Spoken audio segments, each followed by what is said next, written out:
welcome to episode 37 of the Brewed Sages. Stormbound players with a head for the game. I am Freeloader, and with me, as always, is Sabaiku. Sabaiku, how's it going tonight? Fantastic. We are the Brewed Sages, easily the second best Stormbound related podcast in production. And as a reminder, you can always follow us at Brewed Sages on Twitter. Or for all of you who've been hit by a smooth criminal, our email address is thebrewedsages@gmail.com. So, Sabaiku, it's been just under 2 weeks since our last episode, I believe. During that time, we've had a couple of the new brawls. How's it been? How's your week, and how have those brawls been? It's been a good month so far. Pretty Mm-hmm. busy in real life, unfortunately, not leaving me a ton of time for Stormbound, but I'm making it work. Still managed to hit the Heroes League nice and early. I've been riding my Winter Rush deck built off of the one that you put together a few months ago. Ooh. Riding Giovanna and Ubis. I took Thomas Petrie's advice when he was tweaking your deck, and he added the Hearth. So Mm. I threw that in there and thought, well, my Hearth Guards is one copy away from maxed out. Might as well just finish that off and throw that in there too. And it's been working fantastically well for me. I'm really, really happy with how that's handling the ladder. Yeah, that Giovanna change, and we'll get to we'll get to discussing changes to cards in a little bit, but that Giovanna change really did open up a much more aggressive style winter deck, which, quite frankly, I'm happy exists because it just adds more flavor to the meta in general. And boy, it's fun to play. Not even the Giovanna change, the Icicle Burst change. Now, just Mm. being able to get the combo reliably on 5 or 6 mana with either Icicle Burst or Frost Hexers and just put an overwhelming number of units on the board, it's working out really well. Yeah, it feels good when it happens, doesn't it? It sure does. And it's, like I said, it's consistent. It's something that you can definitely make happen if you play the deck right and you build your curve right. Yeah, that was one of the things. I mean, it's. I think it's fine to dive into this a little bit because I think it warrants being mentioned at this point. We did an extensive amount of play testing and even some spreadsheet work, if you recall, a couple of months ago about this. And one of the things that we figured out was it was incredibly important if you wanted to be able to hit the Icicle Jev turn to play 2 cards in cycle every turn on turns 1 and 2. Like even if you weren't putting as many stats on the board, just to be able to enable that swing turn, it was better to play a 1 and a 2, and then or even I had first mutineer in there for a while, and I learned to just play first mutineer and then cycle another card. That way, it was the Yep. same thing as playing 2 cards plus a cycle. Yeah, it turns out that just the sheer number of cards that you see is what really drives the probability of drawing Mhm. into the combo. Yeah, and that was certainly a huge difference in the frequency at which we could hit the combo on turns 5 or 6. So for all of you struggling and feeling like it's kind of a hit or miss, hot or cold kind of deck, that's a little bit of insight we can give you. Just don't even worry about the stats on the board. Worry about how many cards you're going through until you hit that hopefully combo turn. So you asked about the brawl. I did bring this combo also into the 3x3 brawl, where you can Really? have no more than 3 units on the board at a time. Although Mm-hmm. I did it in a slower deck. I know Reckless put out his video showing his Winter Rush deck. Mm. I took it in a slower direction because I knew that I'd be playing Winter Rush on ladder for at least most of the month. So I was like, well, screw it. I'm gonna put down some True Shot and some Underground Springs and Blessed with Brawn, and I'm just gonna Oh, go that's beefy Winter filthy. Towers. And it was real dicey. I did almost get rushed down so many times, but surprisingly, I was able to come back and win every time. Huh. But with structures and level 1 Siren and level 1 Hearth Guards, it worked out all right. I imagine Void Surgers wasn't really all that good of a card in that particular brawl. Did not see it, but No. that doesn't mean that nobody brought it. Yeah, fair enough. Fair enough. Because that one was the I mean, it's not equals, but it's effectively the equals brawl. I didn't have time to play all three this past week, so I did not partake. I'm sad to say. I'll get it the next time around. I'm not too worried. I am thrilled, however, with these new brawls. Not them in specific, but with just the idea that we're taking brawls in a new direction aside from just we're going to adjust mana cost and strength, right? Like this is Yeah, cool stuff. no, this one was really good. There was a lot of different strategy, different tactics that you had to bring to the match, and depending on what your opponent brought, because it was totally unpredictable, you really had to adapt every time. It wasn't like Pirate is two movement brawl where you know pretty much every card in your opponent's deck before the game starts. It's just a question of, well, are they playing Winter Pirates with Gift, or are they playing Swarm Pirates with Forgotten Souls? Souls, exactly. Yeah, and the previous brawl, I don't remember what its name is, but basically half your deck, half your opponent's deck. It wasn't quite as exciting as I was hoping it to be, right? Like, Yeah, Amalgamation Brawl, yeah, yeah. but thank you. Nope, and neither was Cat Loader. Cat Loader really thought we were going to see some cool stuff. It felt like a lot of people were just trying to play bad cards to sabotage me. So there wasn't really a lot of like interesting combos that came out of it. No, I yeah, I never really, I did not try that strategy. I didn't really like that strategy. hmm It hmm turns out that you and I are pretty used to playing bad cards. Like, you should see some of the decks we put together. We're fine at this. Go right ahead. Throw some chill beards in there. Yeah, knock yourself out. I can't tell you. I believe about 80% of my opponents were playing Bladestorm. I don't know why. I guess when you can't think of what cards to put in a deck, you just put in some Well, guns, I guess. you want a bad level one card. There you go. That's so true. um but yeah, so but these two new brawls, boy, is it bringing the game in a different direction from where it was. They feel fresh. I would say the amalgamation didn't really, I mean, I don't want to be overly critical of it because I don't really know what I expect from a brawl, but it didn't end up being one of my most enjoyed brawls I've ever played. Yeah, it was different. It was definitely a lot more random than, uh, not as bad as I feared, but more than I would like on a regular basis. Let's say that. Sure, but I Um, will say that the better player seemed to win the games more often, right? Because you both had yes, the same crappy cards, but whoever could figure out the puzzles of positioning and cycling seemed to do better. that I will agree with. I think, the strategy that I ended up taking was Mhm. I built a Shadowfan deck where everything was three and under. I figure this way, if my opponent brings garbage, at least I still have stuff that I can do on the early turns. Right. If my opponent brings some of these good cards, well, then great. They're pretty much guaranteed to be in the deck if both of us have brought them, and at least I can use them to fill the curve and try to work around what my opponent did. I don't know if that's the right strategy or not. I didn't end up going particularly deep in any of the three, but I think I did go to 50 crowns in all three levels with that one, just kind of Yeah, I testing it did. out Yeah, at I did the same. level one, level three, level five. It was all fine, but it wasn't something that I thought, oh man, this is so enjoyable. I want to keep going with it. Yeah, I love the three brawls idea. I love the idea of helping newer accounts be able to compete in brawl competitively, like not just go there and concede a couple of times or get blown out until you get your free card, but actually like compete, right? Um it's just been a bad month and a half for me really in terms of my time.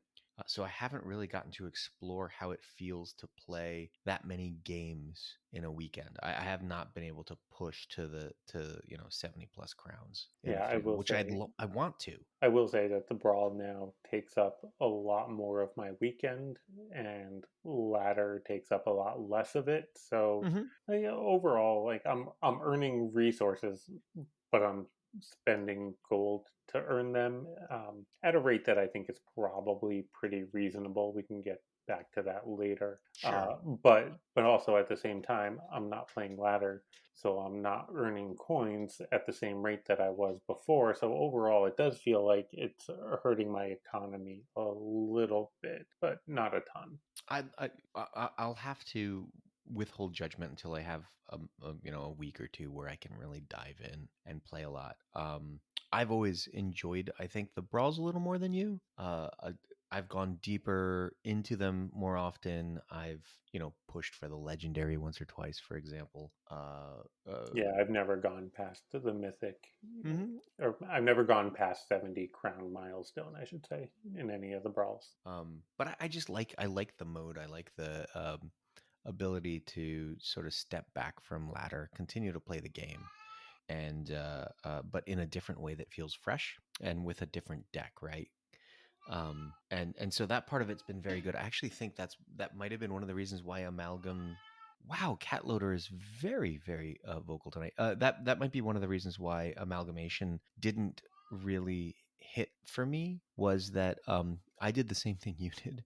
I basically took what was effectively my ladder deck and just made it faster with no combos. Like I took out butchers because I don't know if I'm gonna have butchers and rain. So I just sped up my ladder deck and played the same deck on brawl as in ladder, and that part of it didn't really feel all that great. I guess it kind of feels. Now I know what somebody who like mains a pirate deck feels like when the pirate brawl comes around. It's like, well, yeah, this is really kind of like right in my wheelhouse, but at the same time, this is also all I do. So Yeah. all right. So we're gonna do something different with the rest of this episode. This is something that you and I have talked about doing on and off.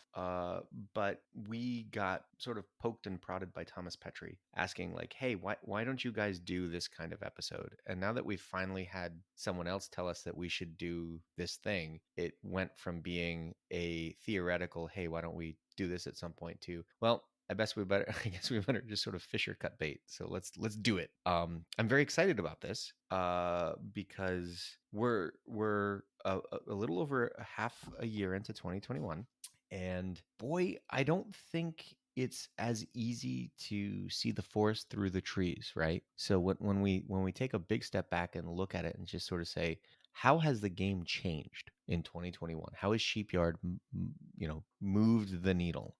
I'm hoping, and I don't know yet because we have not discussed this ahead of time. We have the data and we're going to look through it now. So apologies if this seems a little disjointed, but you are getting literally our first knee jerk reactions to the data in terms of what has happened this year. So Subaiku, how about we start with card balances?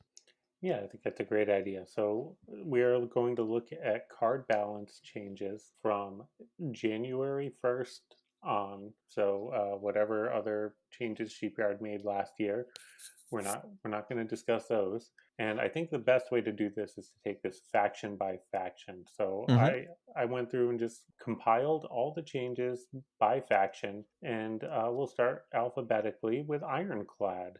Ooh, okay. Ironclad, we have seen changes to linked golems, fort tonic, green gale serpents, unstable build, and destructobots all getting nerfed. Really, some of the cards that have been core to Ironclad decks for the last, I'm going to say, for the last 6 months, but Ever. really forever.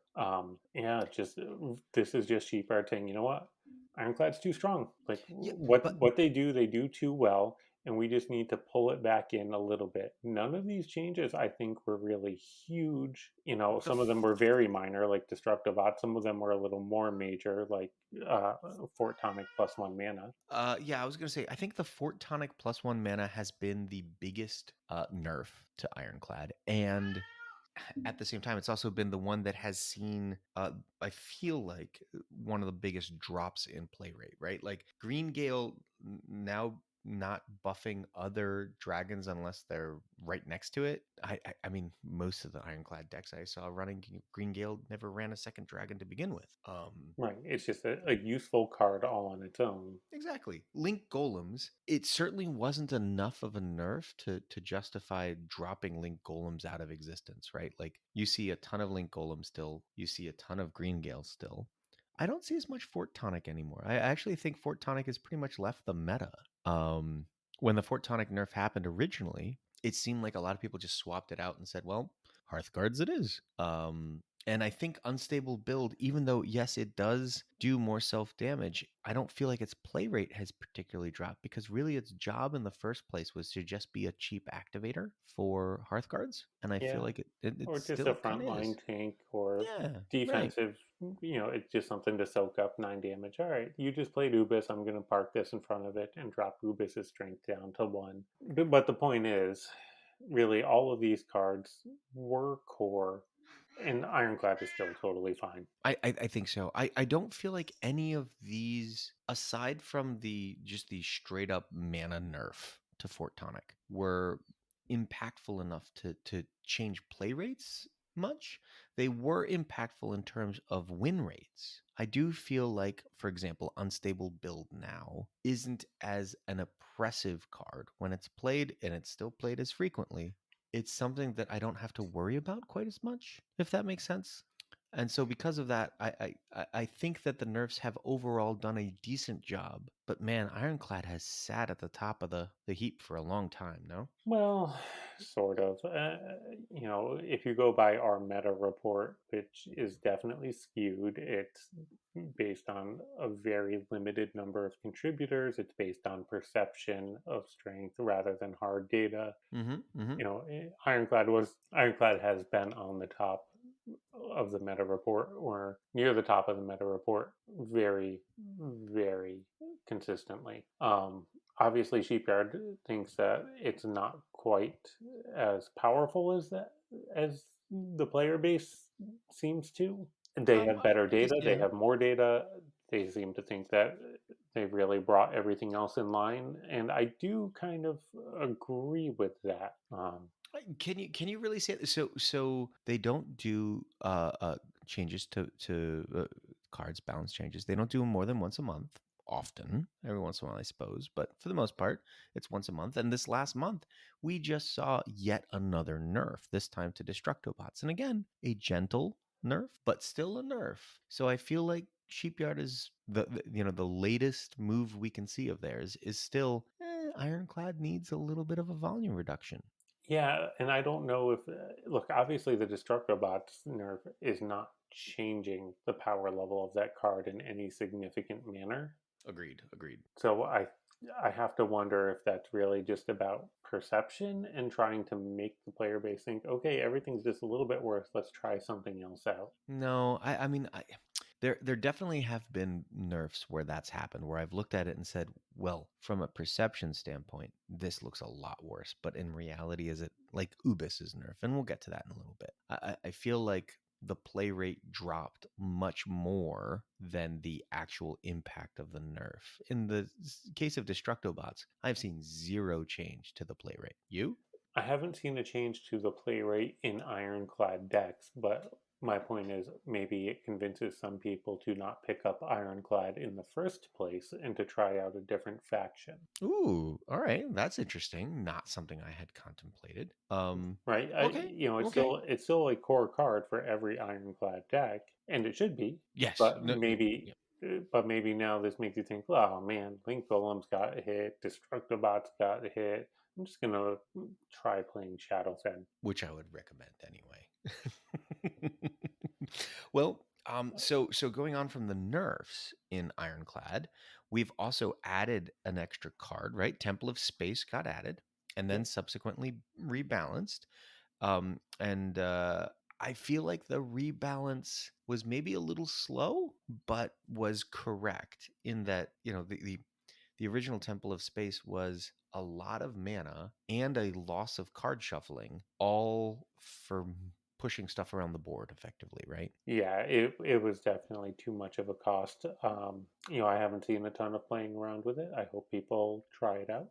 I hope that they enjoy it. I actually play it a ton. Every time I get the 150 gold quest to play structures, it's one of my auto includes. You get a two for one. It's so good. You are guaranteed to be playing a tower every turn after turn 5 if you have it in hand. Just keep playing it again and again. The bot will always clear it, which is great because then you can play it again. And the one buff for Ironclad, Armed Schemers, something that people poked around with a little bit. I don't think it sees any widespread play. It's expensive. It doesn't do a ton, even though it does a lot of damage. It still doesn't quite do enough on the board to make it worth it. Yeah, Arthas had this theory, which I have become a wholesale believer in, which is just cards that have positional constraints to them are super hard to set the board up for and are therefore not as strong. Even if you look at the stats and you go, oh, wow, that's a ton of damage and a ton of value you're putting on the board. The positional requirements make it so difficult to ever pull off. That's why Arm Schemers, Void Surgers, these cards are really just not they don't see the level of play. It's just harder to set up a board for them. Yeah, Um, that's fair. And even if you do get the payoff, it's oftentimes just not enough to swing the game for you. It's fine. It's not good. right, exactly. I don't know. I would like to see more Arm Schemers. I feel like Arm Schemers is a card that would see play in a more control oriented environment than we're in. But I Mm, feel like mid range, and we've been saying this for a while now, mid range is just kind of the top of the heap. If you put Arm Schemers in winter, does it see more play? Where it's it's in a faction that's designed to go long, where it's in a faction that can stall out the game and heal. Maybe.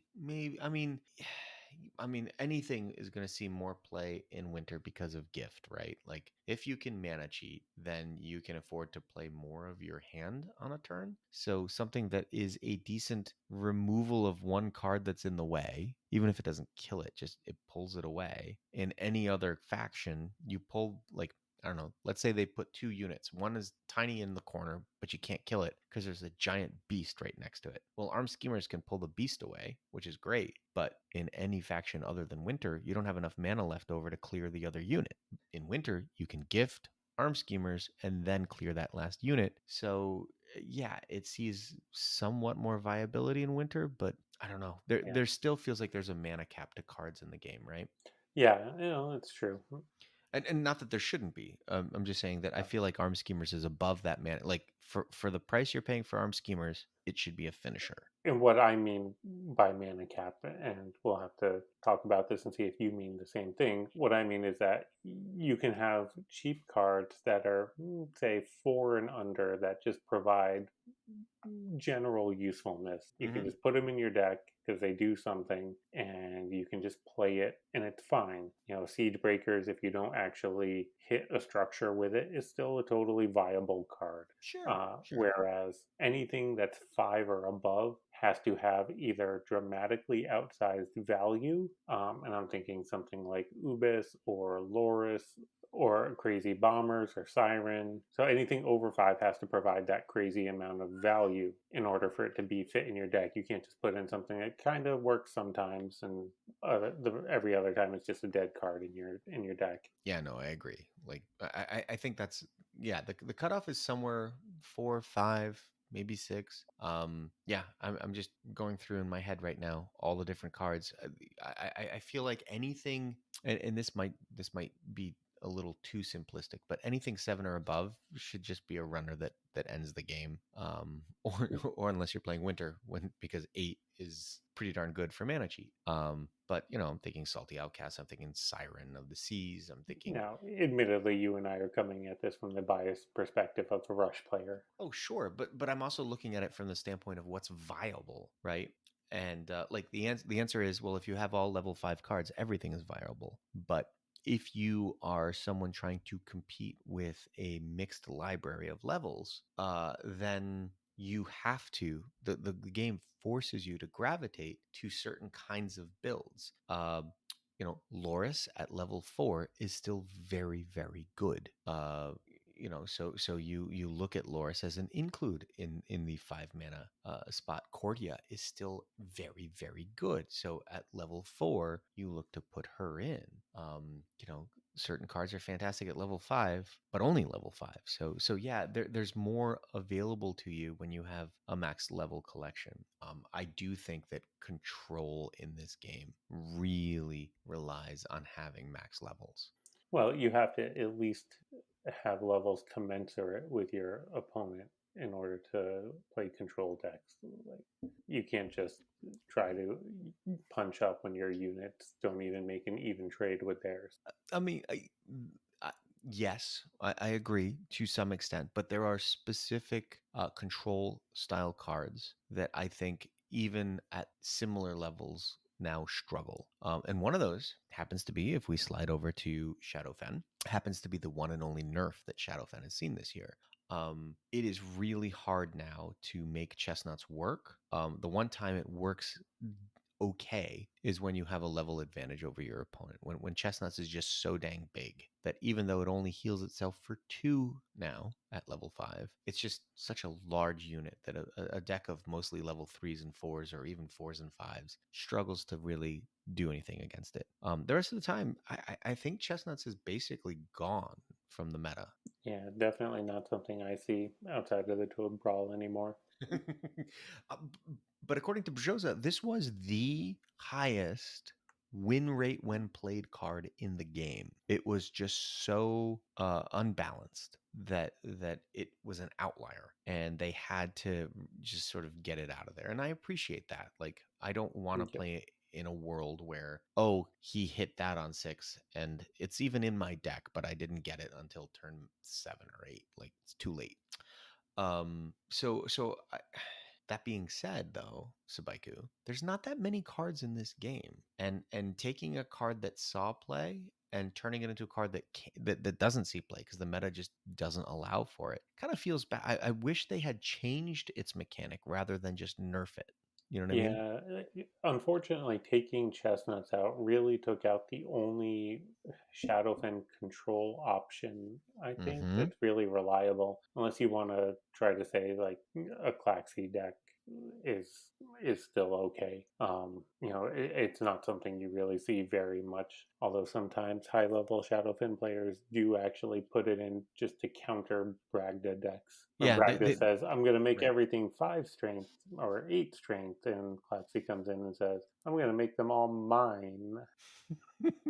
Well, right. That's what I was going to say. Was I think Claxy sees play right now as a anti-mirror tech in Shadowfen mid range. But it's a tech card. It's not really a viable No, no, not in style itself. on its own, Yeah, right? no. Chestnuts was on its own a win condition that you could use in Hmm. an otherwise, control oriented shell, and it's really gone, and not really anything has been able to replace it. No, and to be clear, like you could abuse it.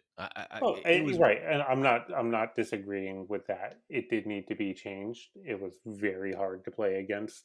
Like it was e- e- even everything, if yeah. like I would go up against players with all level 5 cards and chestnuts would carry me.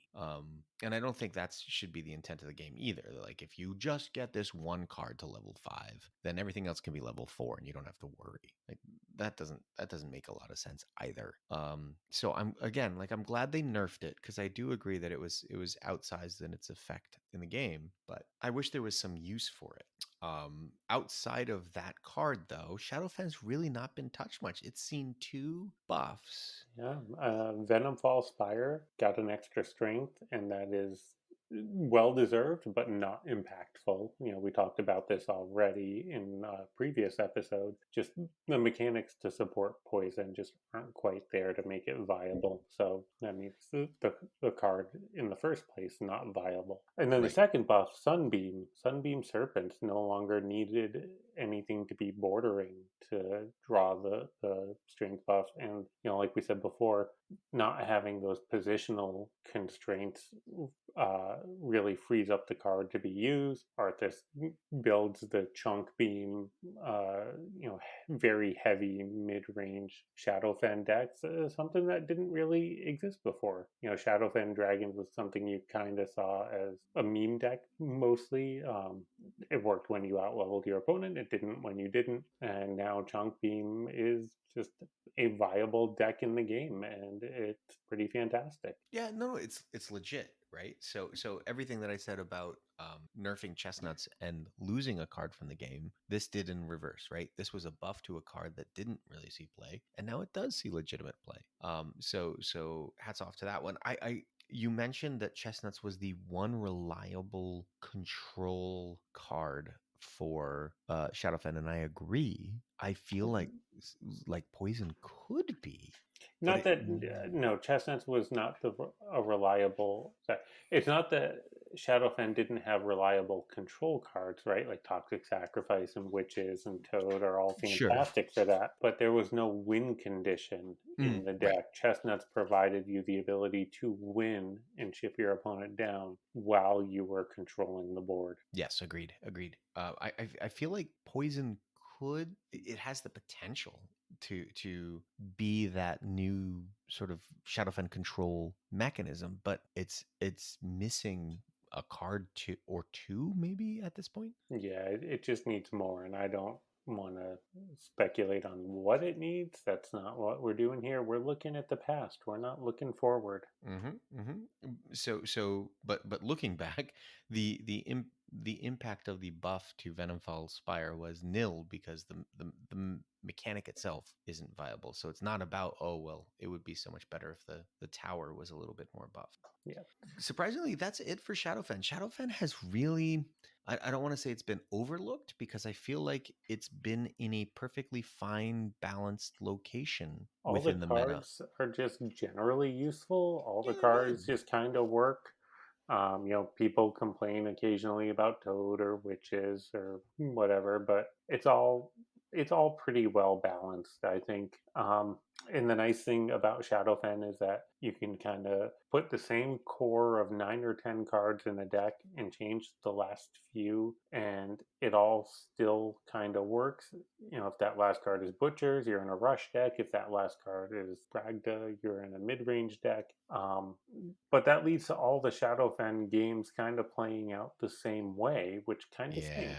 Yeah, that's Right? where I was going to go with it. It was just like, well, I mean, while that is really helpful from a library standpoint and an economy of the game standpoint, it's really frustrating from the standpoint of, once you have gone down the Shadowfen hole, that rabbit hole leads you to basically here's the 8 cards that all your decks are going to have. And the play styles don't really feel all that different from a mid range to a rush to a control deck because they're all kind of using the same cards.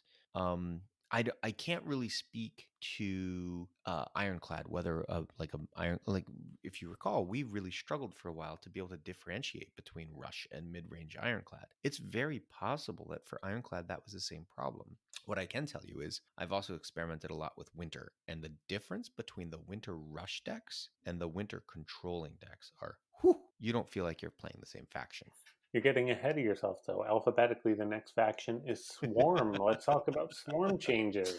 Okay, Swarm has seen, I think, some of the best changes in the game so far. Yeah. And No nerfs. no nerfs, just buffs. Mm-hmm. All for the most part high impact. Yes, that's what I mean by it. Is just they gave Zuri vitality. That was great.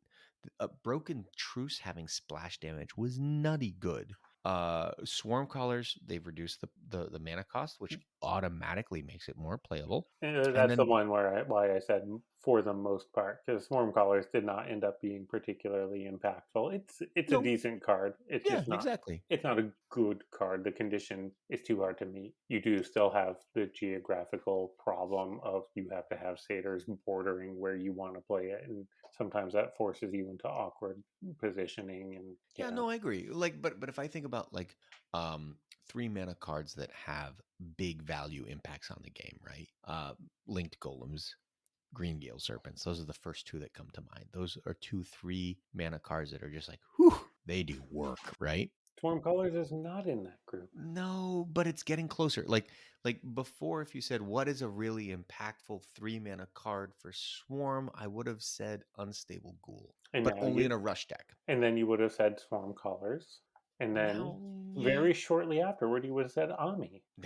Yeah, I mean, right? Like And Ami's that's the problem, right? They very quickly undercut the Swarm Callers change with the Ami change. So now it's like, well, for 3 mana I can play Swarm Callers, but I'd rather jam the Ami in my deck and have a win condition in case the game goes long. It's true. Ami is definitely like a fantastic mid-range card that wants like a control shell around it. And Swarm Callers is a good control card. But if you're gonna go control, you probably would rather have Ami in the deck for a win condition. So Yeah. it like Swarm Callers, the win got taken right out of its sails right away, right? Yeah, I think I did try Swarm Callers in a rush deck, and I couldn't quite get it to work again because geographic concerns. They're hard. So basically, anytime you wanted to play Swarm Crawlers, you'd be better off putting Ami in there as soon as Ami was changed. And Ami, I think, was fantastic. Talk about adding play styles to the game. Ami certainly made, well, building on the previous Broken Truce change, Ami made it really viable to play Swarm Control. Not mentioned in this podcast yet because we're talking about this year only. Dark Harvest was changed last year, right? And that made it actually really good too. Yeah, Dark Harvest was a great buff when it happened, but the rest of the faction wasn't in a state to support it. And now Was it the is, right? Now it Dark is, yeah, Harvest, no Broken doubt, Truth, no Ami, doubt. like you have a really good control shell there. Mm-hmm. Oh, I actually really love where Swarm is right now.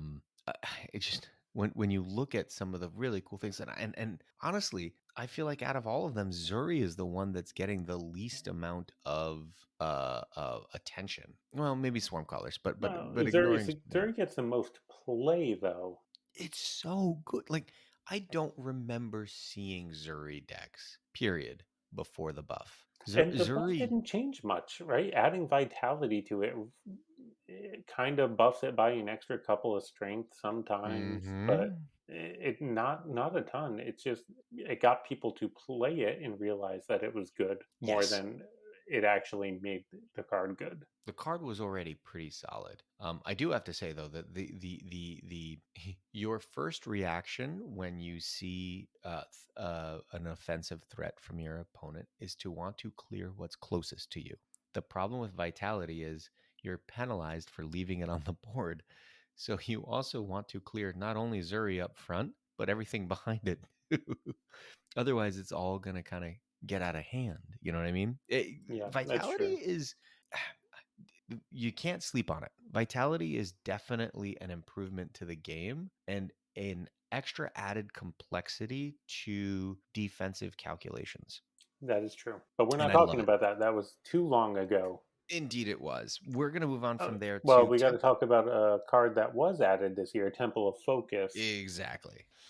Temple of Focus, which saw I thought a decent amount of play right away. There was a lot of experimentation with it. There was some really weird things that happened with it. Somebody tested it out with things like Faithless Prophets and Dark and Yeah, Harvester of Souls. Arthas was messing around with all sorts of fringe cases, Mm-hmm. and had some success with it on ladder. Mr. P93 took it took a Temple of Focus deck to top 10 Heroes League. Hats off. Uh, just an amazing achievement. So it's definitely good. It definitely Yeah. works.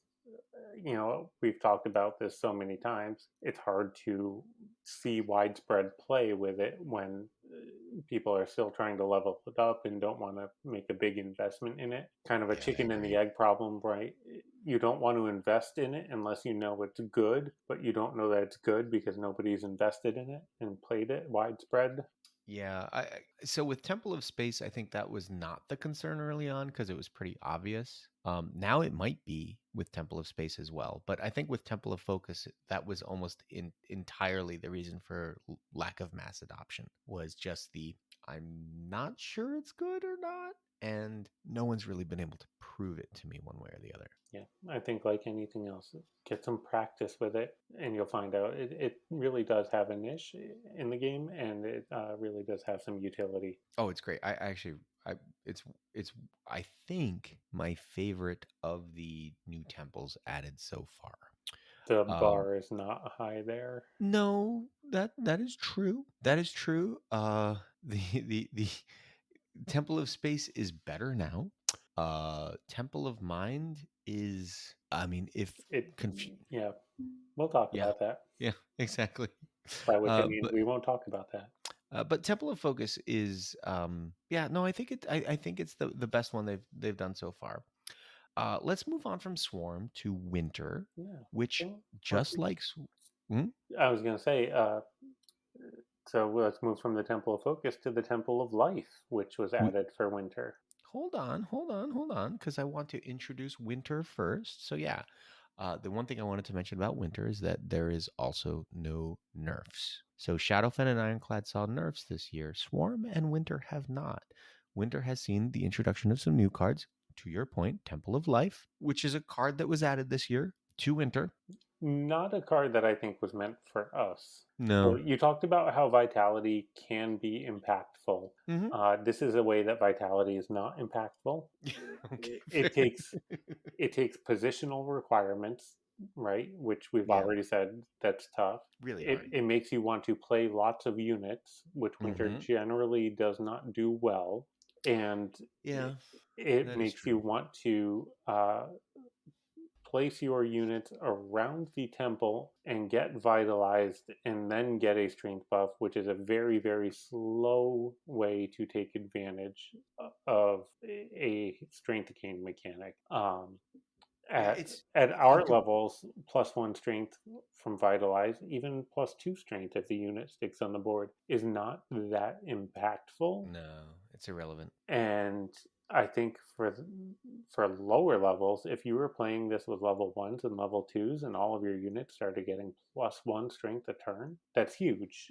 And I think that this is a card that was added for lower levels more than to be competitive in Diamond and Heroes League. Which I'm fine with. But even with that in mind, I think I still just rather the Hearth. I do too.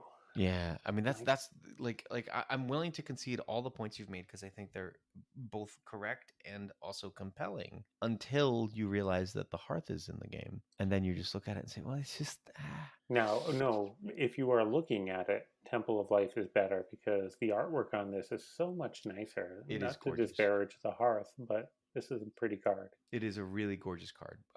Possibly top four or three for artwork in the game. It is a gorgeous card, but it doesn't have a ton of impact to the game because it just doesn't have. I mean, it's not a good fit for the faction, nor I think is its actual mechanic really all that impactful to any particular game. Yeah. However, when we move on from there to Ice Flakes, This is probably the best card that Sheepyard has added to the game. whoa, It's a 2 mana common. really? It's a 2 mana common, and Okay. it fits the faction. It Yeah. fits the theme. Okay. It has great balancing, and it has a unique mechanic where it freezes itself on play. Mm-hmm. And I love it. The whole thing works all the way around. It's interesting that you say that. I love it. It's the only card that I have bought the $10 give me more copies. I actually leveled it all the way up to level 4 the day it came out. And I think I agree with you. I love cards with drawbacks. That's why I love Helio Troopers. That's why I love Dubious Hags. This is a card with a drawback, right? I get a huge amount of stats. I get a drawback. Learning how to play around that drawback is the skill in the game that I most enjoy, right? Like is like, yeah, I know you think this is a bad card, but wait till you can see what I can do with it, Not kind of a just play thing. around the drawback, but actually take advantage of the drawback and be able to park it somewhere and know that it's not going anywhere. Yeah, You can work with that in really unique ways. as an activator for Mistwives that just kind of hangs around for an extra turn, right? Yeah. Like it's just Mistwives is a criminally underrated card. it really is. But Ice Flakes with it is fantastic. Now Ice Flakes actually is even better because you can just for 2 mana cycle it out of your hand with Javana, right? And gain mana with it. Which I feel not necessarily needed, but also for the mirror match helpful. Does that make sense? No. No. See, in the mirror match, if you know your opponent is playing Shyvana as well, Ice Flakes became unplayable. Like you never wanted to put it on the board. I see what you're Unless, saying.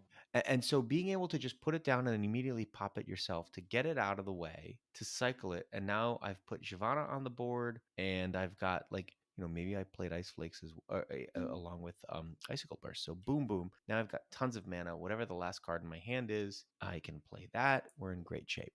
And it feels real bad when the last card in your hand there is green prototypes. Or summon militia. Yeah, it's But terrible. I understand what you're saying. You're saying basically the same way when you're playing a Shadowfen deck against another Shadowfen deck. You don't just play Rain of Frogs and just let it hang out there. You take advantage of it with Butchers, with Bragda, with Klaxi on the turn that you play it. Correct. Otherwise, you're insane. You're like, please kill me now. Here's the rain of frogs. I hope you have a rain of frogs as well. Good luck.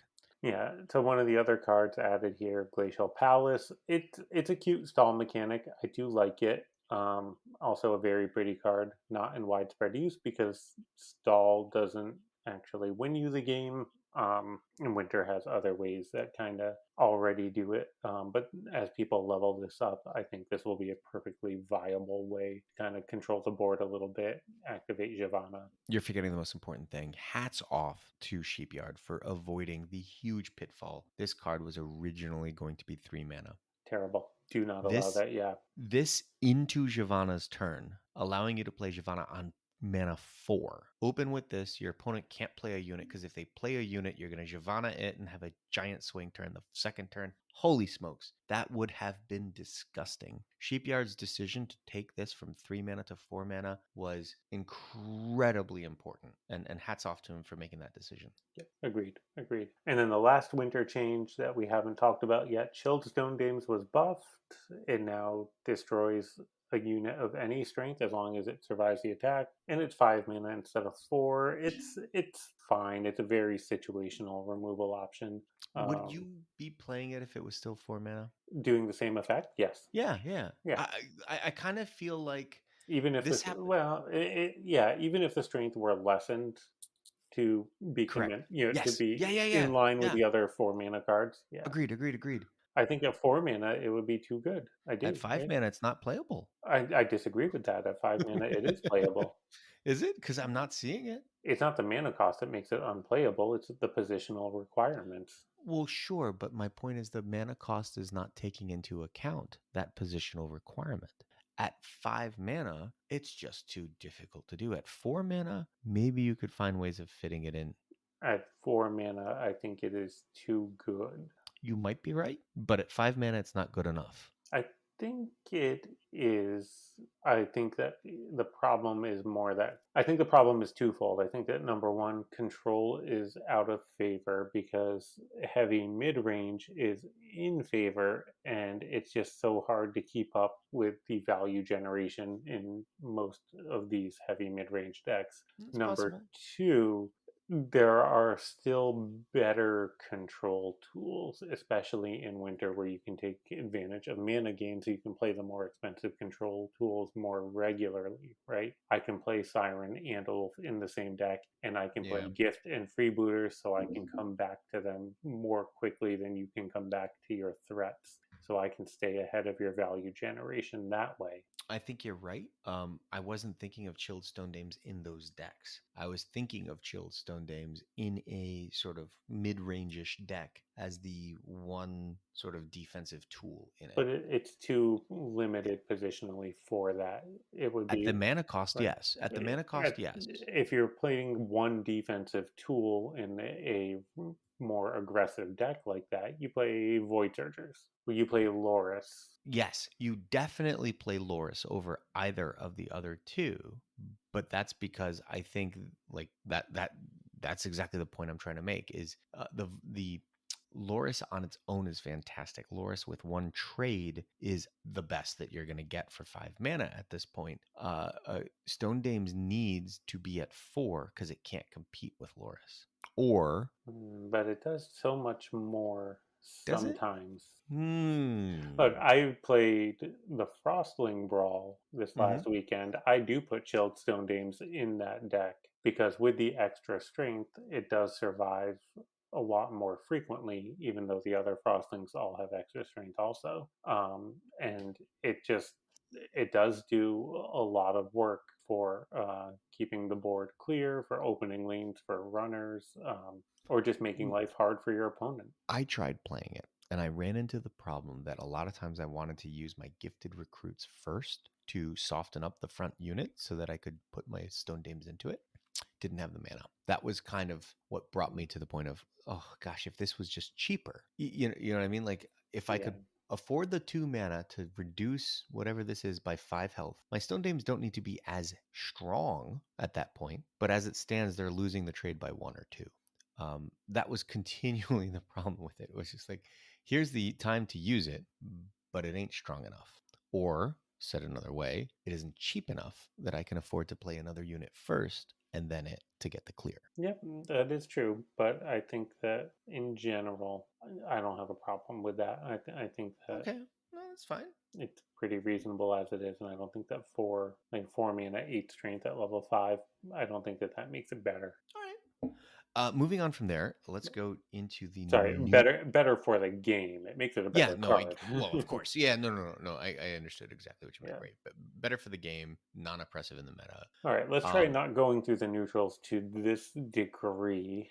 sure. I think because we can really boil this down to two categories for the buffs and the nerfs. Mm-hmm. I think looking overall at the nerfs, it is let's nerf all the cards that are really popular and in every single deck, and that would be Hunter's Vengeance, Murs, and Ubis. Mm-hmm. And the buffs are let's buff up cards that nobody's really using and see if people make use of them. And that's Temple Guardians, Boomstick Officers, Joust Champions, Trekking The confusion Aldermen, cards. and the confusion cards. Yep. The There's two confusion things. mechanic as a whole. Sure. There are two things that I would add to that. One is Hunter's Vengeance only had to be nerfed because it had been buffed, right? Good point. Sheepyard reduced it to 2 and then had to undo that. So I don't even know if I necessarily call it a nerf as much as I call it a oops. Let's just undo that. And then the second one was that Pog was a burf, I think, more than anything. The vitality and -1 strength, like Reckless was very depressed about losing the +1 strength because in an aggressive Yeah. swarm rush deck, you need Forgotten Souls and Pog on the same turn. Yes, Um, but he adapted, and yeah, specifically on that one interaction with Pog and Forgotten Souls, it was worse. Almost all the other time, it was a break even, and sometimes you got some extra strength out of the vitality. but outside of that deck, when do you play it? To me, I see Pog as a change mostly around introducing the vitality mechanic, right? Because that was changed at the same time as Uri. Mm-hmm. It's the only other card that gives vitality in the game at that point. I don't really have a problem with that. I would have liked to have seen Kindred's Grace get vitality before Pog. I Because do agree with that, yeah. with Kindred's Grace, odds are something's going to last more than a turn. The only deck I saw running Pog before this change was Reckless Rush, and in Reckless Rush, this was a straight up nerf. Well, Reckless Rush needed a nerf. That's also true. Yeah, but that's just Reckless himself needed the nerf, I think. But no, I agree. It was a deck that was seeing a outside of the bell curve win rate, Yeah, and it was also something that while it wasn't something I was necessarily being oppressed by, I wasn't losing to it all that at that high of a rate. It was something I was encountering a lot on ladder. It was making the ladder experience very monotonous. yeah. Speaking of Reckless, we can talk about two of the cards that were added. Temple of Heart Yes. and Flameless Lizards both made their way into his eponymous deck in within a month or so of Temple of Heart being released, and in a few months with Flameless Lizards, as people realize the insane value that you get for 5 mana. Um, Temple of Heart, I'm really disappointed that that didn't work out a little bit better. I was hoping for a little more impact from the healing. It's just kind of a little too slow for general use, right? It's really got to be a very specialized case, like you're coming into the game with significantly lower base health than your opponent. But that's the part of it that I love. This is the first card I feel like rewards you for being a newer account playing up. I wish there were more of these that gave you a little bit of a boost for being a young gun showing up at the OK Corral surrounded by whales. I love the fact that Temple of the Heart helps the under strengthed or however you want these smaller base health players who are playing in Diamond and in the Heroes League. That part of it just it warms my heart. But I do agree with you that for someone with a base health 19 or 20, eh, but that's okay. It doesn't have to be that every new card is something that I personally can benefit from, right? Right. Going back to what we said for Temple of Life, it's nice to Hmm. have these options in the game, even if they're Yeah. not for everybody. I'm shocked at how well Reckless has been able to use this card. I also am fairly confident in saying if he was a base health 20, it wouldn't work out anywhere near as well. No, Uh, definitely not. It definitely lets him leverage his unique situation. It's, I mean, it is unique, but it's not all that unique. There are a lot of other people who are lower base health trying to compete in Diamond. And to them, I suggest try adding Temple of the Heart. It really is when you play against it as a base health 19 or 20, you're constantly kind of questioning, do I leave it? Do I not? Right now it's hurting me, but at some point soon it's going to slow them down. Is it better to leave it on the board? I actually don't know the answer still, like, in each situation, whether it's better or not. In general, my point of view is if it's a weird card that your opponent just played, they're doing something you don't understand with it, just get rid of it. Get rid of I it. can't figure out how this is going to hurt me, which means it's definitely going to hurt me worse than I Right. can imagine. I'm still trying to wrap my head around the fact that Reckless is now playing Flameless Lizard. I didn't know that until you told me in the pre-show. I was happy with the introduction of Flameless Lizard because Dragon Synergy is something that I think the game does fairly well, and I enjoy Dragon Synergy in general. Maybe because I'm a Kibler fanboy, but I don't know. I like those kinds of synergies, right? I like Satyr synergies. I like Dragon synergies. I think they're cool. It is, however, we should point out a bit of power creep. It's a lot of stats for 5 mana. It really Mm. is. No movement, but I think that we're really kind of, we're starting to find the line where how strong is too strong for the mana cost. Mm. Hmm. And this is there, I think. It's close. Um, If it's not, if it's, I'm not sure which side of the line it's on. I think it's still on the okay side of the line, but it's not far off. no, I think you're right. I think the line was defined by Ubis, and now Ubis is basically the line, right? Like Ubis was over the line, it got nerfed. I think Ubis is the line right now at 5 mana for the sort of maximum allowable value. Loris is right there with it, and I actually think Flameless is maybe like a half step behind. Well, so Flameless is basically Ubis with two pings, right? Max level Right. Flameless is 16 strength, Ubis is 10, and each ping does 3. So a max level Flameless is Ubis with two pings, or Loris that clears 6 strength off of the board. That's pretty reasonable. Like these are all good spots to be in for 5 mana. The difference is that those are level 5 legendaries, and Flameless Lizards is a common. And Yes. also, Flameless Lizards has synergy with other dragons, specifically Spare Dragonling and Hmm. uh, Sunbeam, which we talked about already. Like, Arthas really slotted this right into Chunk Beam, and it works really well. Yeah, the other thing to remember is that like Ubis and I think Loris as well, right? They're both 10 health at max. There's a lot of things at 10 health. Harvester of Souls, the token, MERS tokens, right? There's a lot of things that can clear 10 off the board easily with a card for card exchange. But getting rid of 16 off the board is fairly difficult and can often require 3 cards from hand. Yeah, even if you spend one extra mana on Twilight Prowlers, it doesn't Hmm. remove the whole thing. It's insane, right? It's Like that's confinement is the only way, and people don't really play confinement anymore. Otherwise, you have to mana accelerate up into gift and to play yeah. Siren, Oof. No, no, no. You're not playing Siren to get rid of a Flameless Lizard. stick That's not a winning play. stick Dawn Sparks in front of it, right? Like that's about it. Yeah, it's tough. I can see why Reckless has chosen to put it in. You've already touched briefly on the buffs. I will say that for the most part, I don't feel like the buffs have really stuck. I don't see Temple Guardians, Boonstick Officers, Joust Champions, right? No, this was definitely an attempt to make them more playable. Hmm. Doesn't seem to have caught on. Do you think that more buffs are needed to those cards to get them to play, or do you think that they're just simply not cards that are viable at high level? Yeah, I mean, for most of these, you're talking about being over the mana line, right? Hmm. Wherever you draw that line, 4 mana, 5 mana, Boomstick and Joust Champions are just too much. Trekking Yeah. Alderman is kind of just meh. Temple Guardians is way too much. It's so funny because I remember being in Silver League, right? Right when we first got started. And when I saw my opponent play Temple Guardians, I was just like, oh, okay, so the game's over.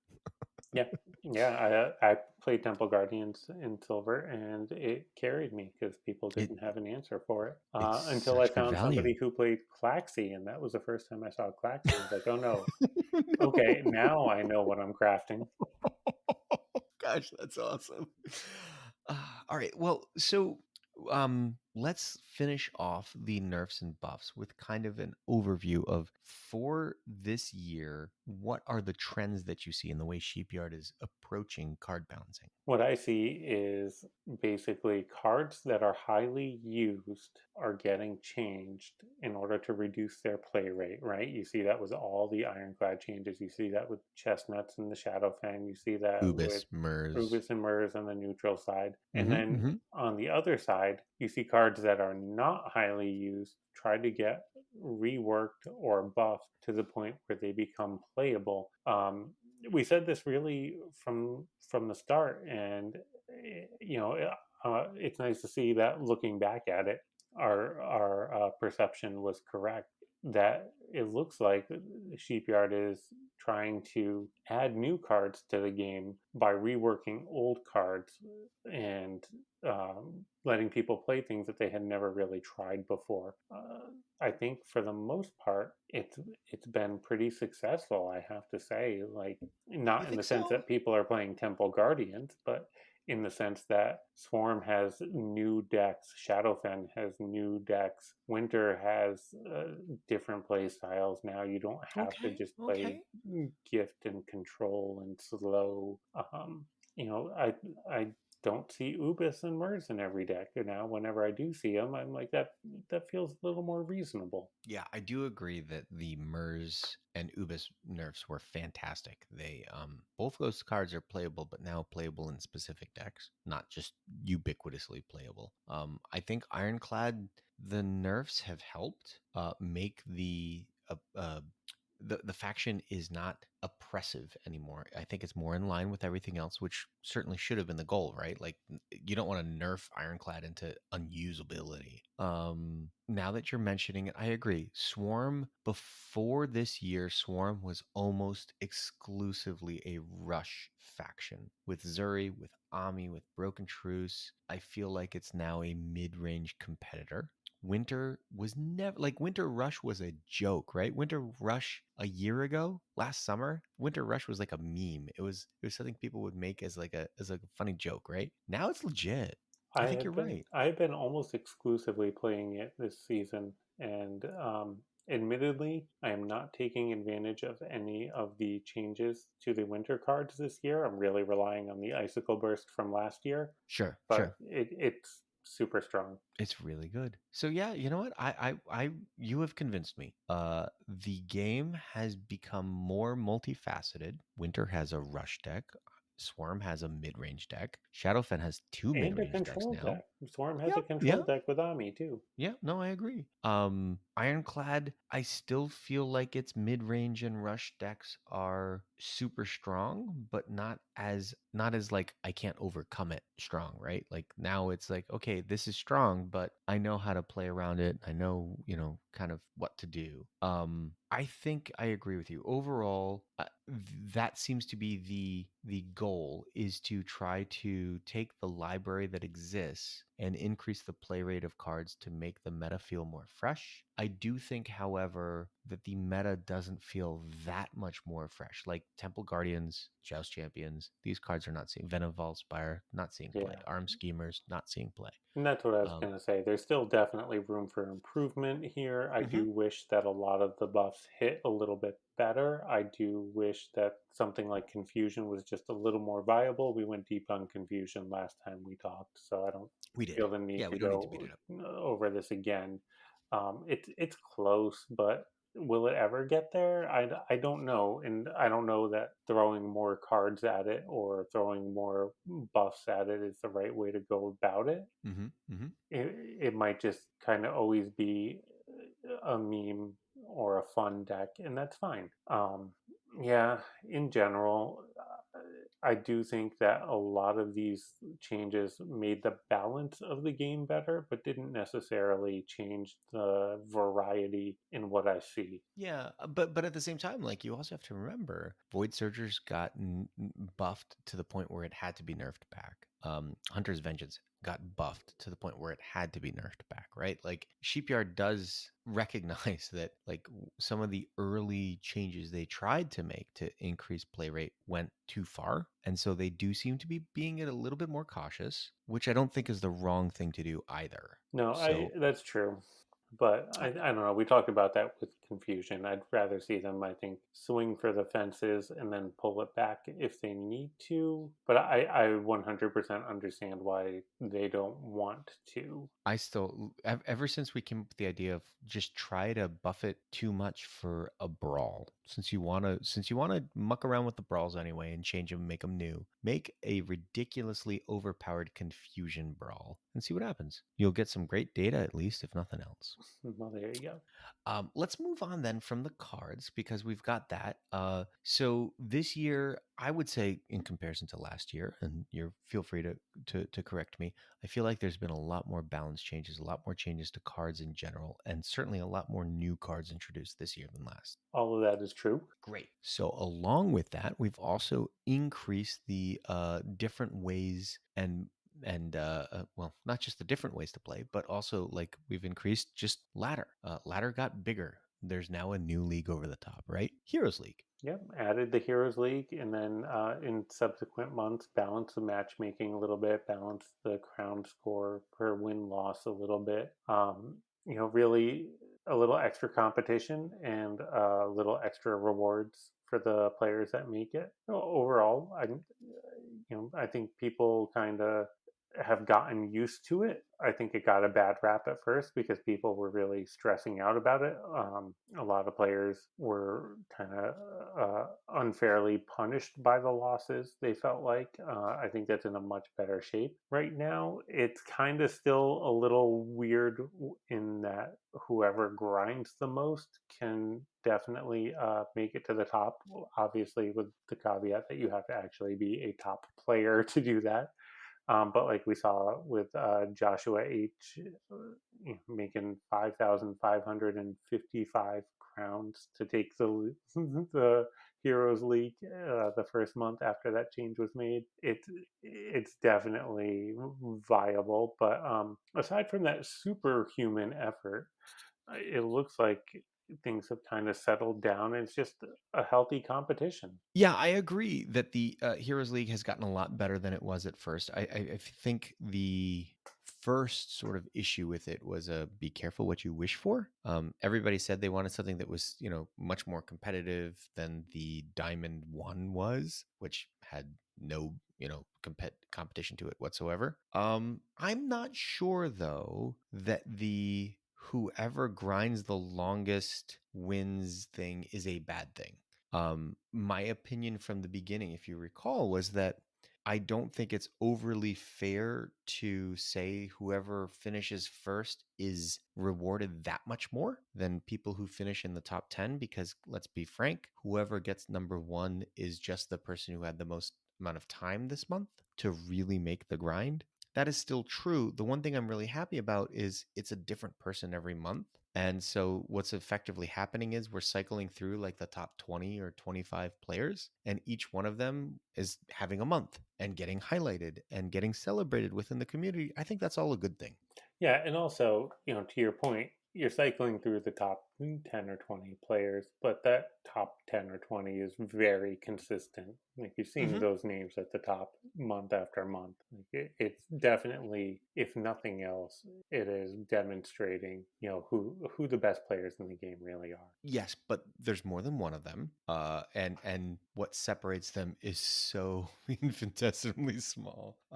They're all great, so I'm glad to see that it's not just like, well, player A has just so much more time on their hands than everybody else. They just win it every month. That was my biggest concern. The fact that it's different people is great. And the other thing that's come out of this is, like I said before, extra rewards, which I think is really going to tie into the next couple of changes that we're talking about, right? The daily Mm-hmm. checking calendar, which technically started in December last year with the Advent calendar, but the premium pass really kind of took hold this year. There was a price increase, which was much bemoaned on Discord, but overall, it really is a nice way to get extra rewards for a very efficient use of your real life money. And then there was the change with the victory coins were increased. So at least Sheepyard has looked at our complaints about the economy and given us ways to compensate between the Heroes League chest, the check-in calendar, and the victory coins. I don't know that it's still enough. I don't know that it really changes things a ton, but at least it helps and it's a step in the right direction, or Well, three steps in the right direction. Exactly. The advent calendar turned in daily check-in calendar is just an absolute good for the game. The game is better now than it was in November because this exists. The check-in is rewarding, it's fun, it's great. It's to your point, the best you can get for your money. I don't know that it needed the nerf, for lack of a better term, right? Did they really need to increase the cost on it? I don't know. But the game is better with that mechanism in place than it was before. Nobody has to pay it, and if you don't pay it, it's the same now as it was in November of last year. No, it's still better now than it was in November last Well, year, that's right? true too. If you Right, don't right, pay because of it, the you still rewards. get something. You don't get Right. as much as you could, but you still get something. That's absolutely true. I take that back. It is just absolutely 100% better now, whether you buy it or not, because checking in every day gets you stuff that you weren't getting before. It is just absolutely more generous than it was. Yeah. And The go ahead. bumping it to 8 just felt bad. It took the wind out of the sails of something that was like hot and great. And I feel kind of the same way is true with the victory coins. The victory coins increase was great, but it also happened at the same time that they're like, oh, and hey, by the way, your end of season rewards are going down. Only for Diamond and Heroes League, but True. yes, I agree. There was no need to say we're giving you extra stuff, but we're taking something from you at the same time. It could have just been, hey, we're giving you extra stuff, and just walk away from it there. I mean, to be fair to them, the reward right now for making the Heroes League is significantly better than it ever was for making Diamond 1. Yep, it's still extra than what we had last year in 2020, but you know, it's like introducing Bisanu and then throwing Freeze out in there, right? Right. It kind of feels like the same sort of thing. I think the big disconnect, at least for me personally, is that I've never hit a point with any of the Sheepyard changes where I've been like, oh, the economy is finally fixed. Nope, This is never. right. And so because it's never felt like, oh, we finally got there, this is now a reasonable economy for the game. When you take 2 steps forward and 1 step back, you're just like, wait, no, we gotta go the 3 steps forward. Still didn't get us there. Like, keep going that way. Yeah, And specifically, Sabaiku, I want to introduce that into the last big change of the game, which is the brawls. yeah, we talked about playing the brawls earlier, but from a resource generation perspective, having two extra brawls to play gives you ways to earn other resources. It's just you earn those other resources at the cost of your coins. It's so difficult, right? Like I want to play all the brawls. I want to. I want to drive them all to 70 or further crowns, but I can't afford to. And even if even once you've added in two new brawls every week like this, even if you had not increased the cost of the daily check-in calendar, even if you hadn't decrease the end of season rewards, I would not be sitting here right now saying, "Oh, I've got all the gold I need to be able to continually play Brawl all the time." Right? Like, No, but you can play all three brawls for free or cheap milestones and get a little bit extra. Get those extra mhm. 5 rubies, get those extra few cards. It does help. It's a little bit every week, which adds up to still just a little bit at the end of the month. I again, I appreciate the step in the right direction. I mean, yes. If we're gonna go like, let's shoot to 30,000 feet right now, right? We're introducing new mechanics. Are these new mechanics good? They're great. I'm gonna say. I'm gonna say the new mechanics that are being introduced are great. You? The new brawl mechanics.